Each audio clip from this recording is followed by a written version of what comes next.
तर बाळांनो, तुमच्यासाठी हा एक प्रश्न जो विद्यार्थ्यांनी विचारला, प्रश्न क्रमांक वगैरे नाहीये, हे आपले डाऊट क्वेश्चन्स आहेत. या ठिकाणी तुमच्यासाठी विचारला गेलेला क्वेश्चन हा या ठिकाणी आहे. ओके, क्वेश्चन कोणता आहे बघा.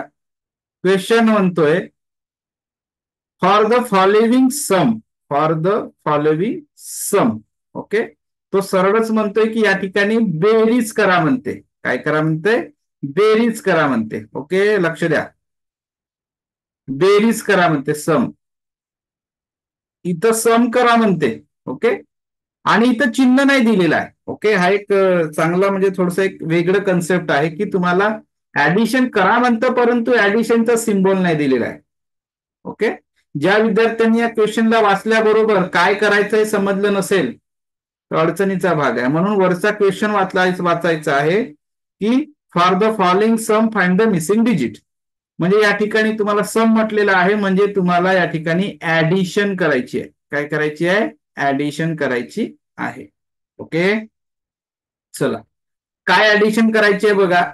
तर या ठिकाणी तुम्हाला दिसतंय 7+8. 7+8, 7+8 किती होते? 15. बरोबर. 15चं काय आलं? 5 आलं या ठिकाणी. ओके, त्यानंतर हा जो 1 आहे हा तुमचा कॅरी झाला, तर आपण याला इथं टाकलं. ठीक आहे. मग आता कॅरी केलं आपण 1, आणि आता 1 कॅरी केल्यानंतर तुम्हाला ऍडिशन करायची आहे. ऍडिशन करताना याची ऍडिशन करते, 3+1 4 झाली.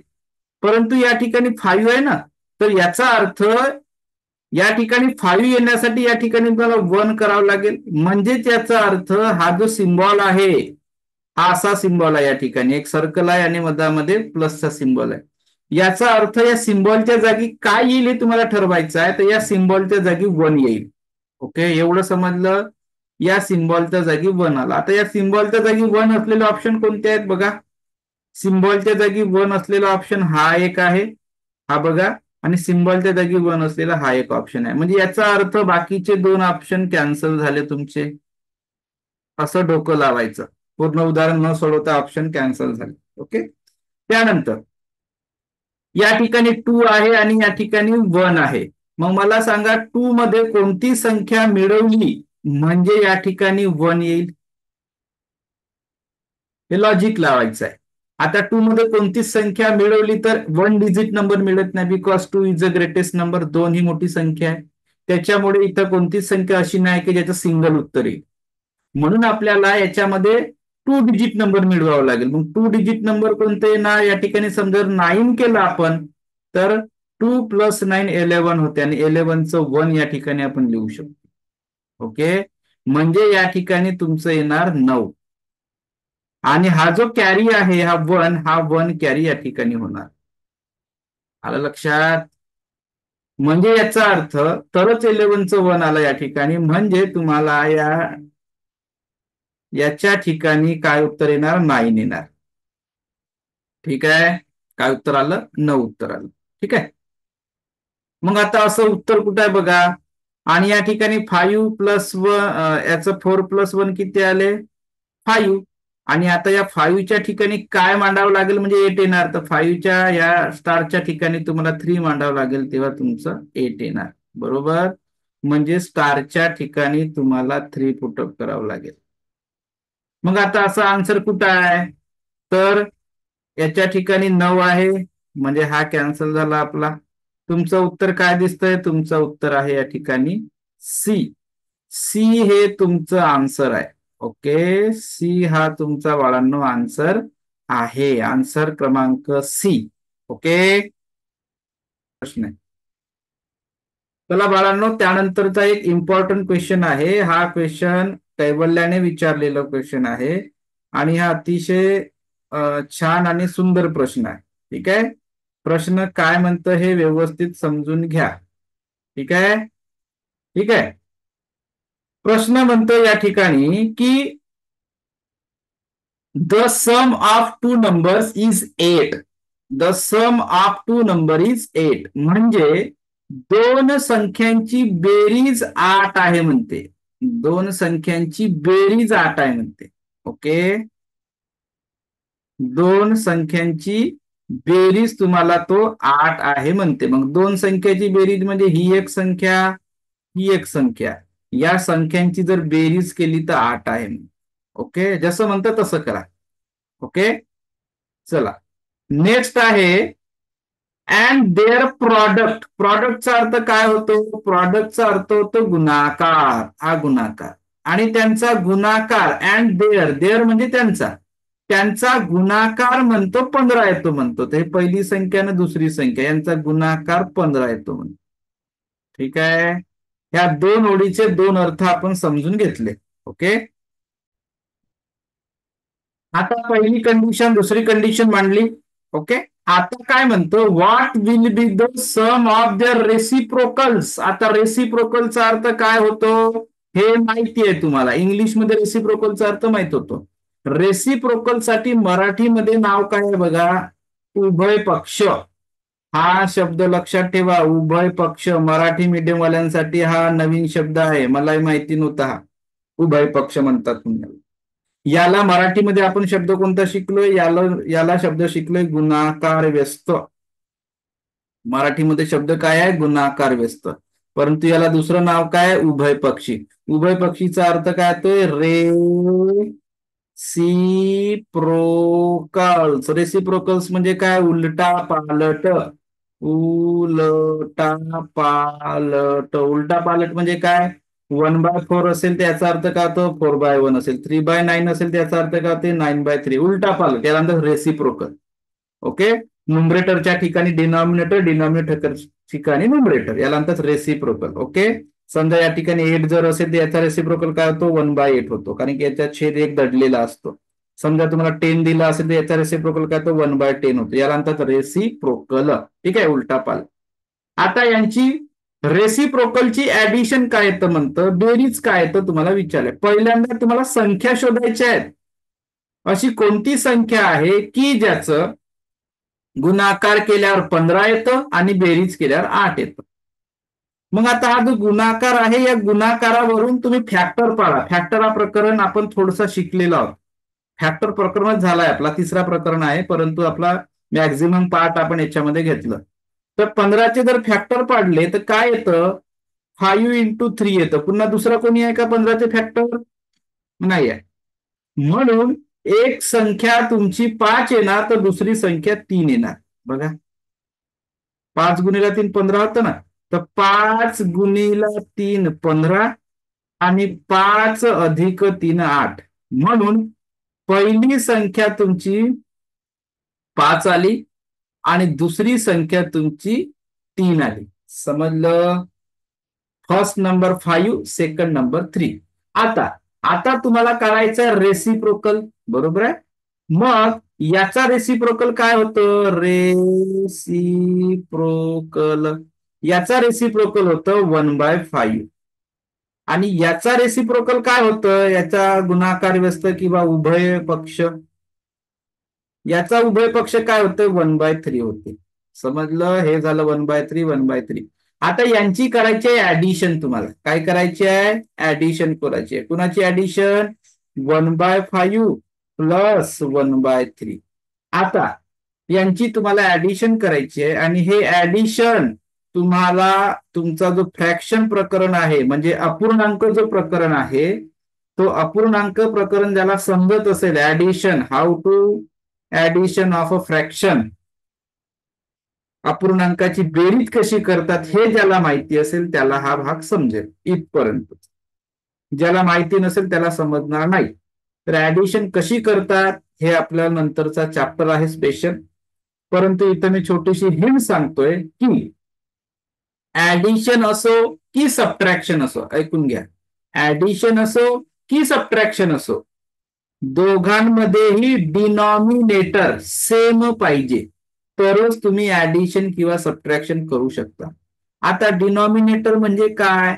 तर डिनॉमिनेटर म्हणजे त्या अपूर्णांकाचा खालचा भाग, त्याला म्हणतात डिनॉमिनेटर. म्हणजे हा, हे जर सारखे असतील तरच तुम्ही ऍडिशन किंवा सबट्रॅक्शन करू शकता.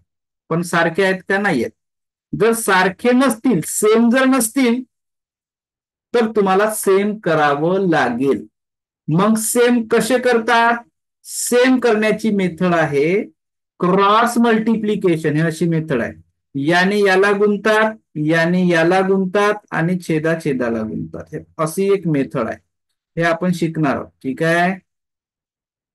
मग हे कधी केलं जातं, जर छेद सारखे नसतील तेव्हा. छेद सारखे करण्यासाठी, छेद सारखे करण्यासाठी छेदाला काय म्हणतात, डिनॉमिनेटर. डिनॉमिनेटर,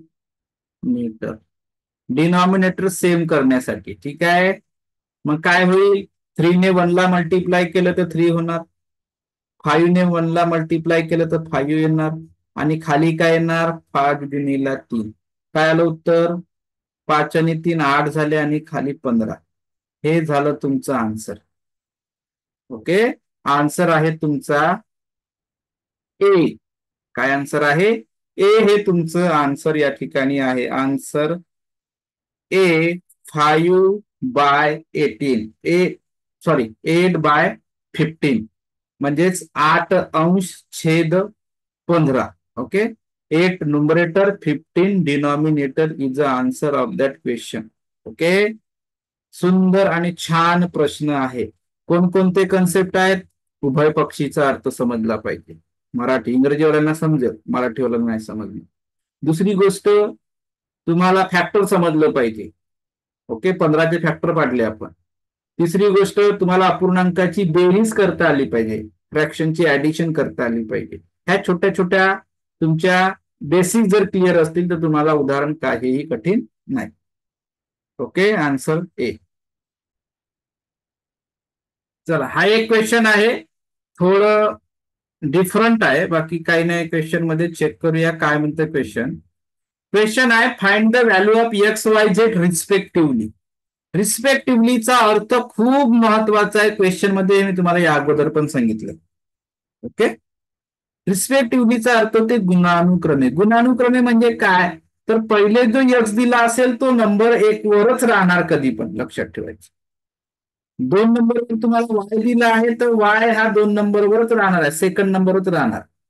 झेड तुम्हाला थर्ड नंबरवर दिला आहे तर थर्ड नंबरवरच झेड राहणार. ओके. हे इम्पॉर्टंट आहे.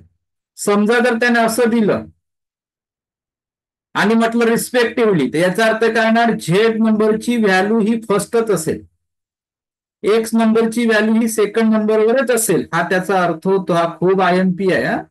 वायचा अर्थ 3 नंबरवरची व्हॅल्यू असेल. आता तो काय, एक्स वाय झेड यांची व्हॅल्यू काढा म्हणते, त्याचा अर्थ हा पहिल्या नंबरवर जे काही असतील हे सगळे एक्स वाले आहेत, ही एक्स ची व्हॅल्यू आहे. त्याच्यानंतर हे जी आहे ही वायची व्हॅल्यू आहे सगळी, आणि त्याच्यानंतर झेड ही झेडची व्हॅल्यू आहे. ठीक आहे. हे समजलं, ह्या व्हॅल्यू या ठिकाणी दिलेल्या आहेत. आता ह्या व्हॅल्यू तुम्हाला एकतर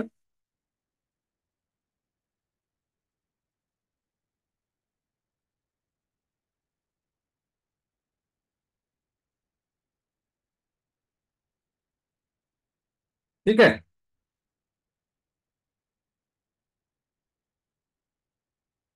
चला. आता ह्या ज्या व्हॅल्यू आहेत ह्या व्हॅल्यू तुम्हाला मांडून डोकं लावायचं आहे. डोकं लावलं तरी आन्सर काढता येतं, किंवा मग प्रत्यक्ष एक एक ऑप्शन मांडून बघावं लागेल. बघा, थोडंसं लॉजिक लावा, जास्त नाही, थोडंसं. कोणतं लॉजिक लावा, बघा.